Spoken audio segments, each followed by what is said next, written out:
L'année 2021 commence sous de très bons auspices. En effet, la campagne de vaccination contre la Covid-19 a commencé dans la plupart des pays développés. Aux États-Unis, les démocrates, Joe Biden en tête, ont désormais tous les leviers du pouvoir pour 2 ans. En Europe, les divergences politiques ont été surmontées, comme en témoigne l'accord sur le Brexit ou le retrait des vétos polonais et hongrois sur le plan de relance de 750 milliards d'euros de la Commission européenne. Les gouvernements et les banques centrales marchent main dans la main et les mesures de soutien économique sont encore amplifiées, comme en témoigne rien qu'en France le report d'1 an du remboursement des prêts garantis par l'État ou la hausse des indemnisations des entreprises dont l'activité est entravée par la crise sanitaire. Ainsi, la politique mondiale de maintien des taux d'intérêt à un niveau extrêmement bas, voire négatif, appelée aussi répression financière, vise à pousser les investisseurs à rechercher du rendement ou à investir en actions. De plus, l'augmentation des injections de liquidités dans les marchés financiers et dans l'économie réelle permet aussi de constituer un filet de sécurité important contre une chute trop brutale de la croissance. Dans ce contexte, le scénario économique à 6-12 mois de Myriad Asset Management est globalement optimiste en ce début d'année. À l'heure actuelle, nous privilégions donc les investissements en actifs risqués et notamment les actions au détriment des placements sans risque.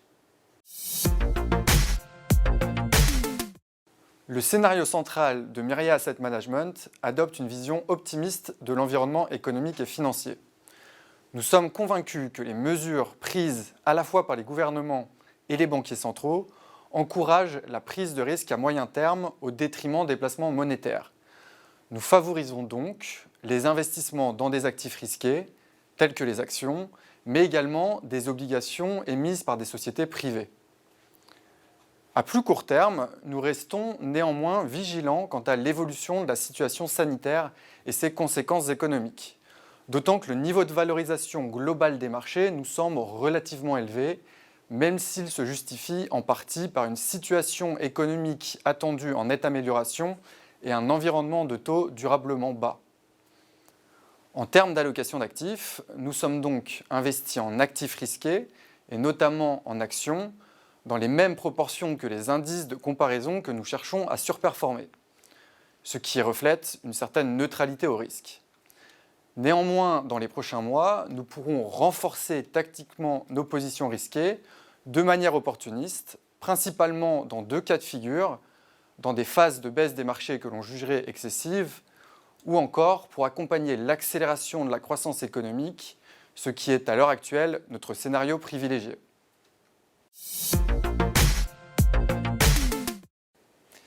En ce début d'année, chez Myriad Asset Management, nous avons de bonnes raisons d'être optimistes. Les principales incertitudes sanitaires et politiques qui avaient rendu les marchés particulièrement volatiles semblent avoir trouvé des réponses au cours du 4e trimestre. Les marchés européens ont déjà partiellement intégré ces bonnes nouvelles en progressant de plus de 20% depuis le 1er novembre dernier. Et nous devons en tenir compte. Si le potentiel pour 2021 reste important, il sera toutefois conditionné au rythme de sortie de la crise sanitaire et à la bonne diffusion dans l'économie des soutiens sans précédent des politiques budgétaires et monétaires. Concernant les fonds d'action européennes de Myriad Asset Management, nous restons intégralement investis et confirmons nos choix de fin d'année dernière lorsque nous avions remonté le poids des secteurs les plus dépendants du cycle économique, comme les banques, le pétrole ou la chimie. Ainsi, nous commençons l'année 2021 avec des portefeuilles équilibrés entre des sociétés bénéficiant de positions dominantes avec de fortes barrières à l'entrée et des sociétés qui devraient profiter d'un rebond de la croissance économique.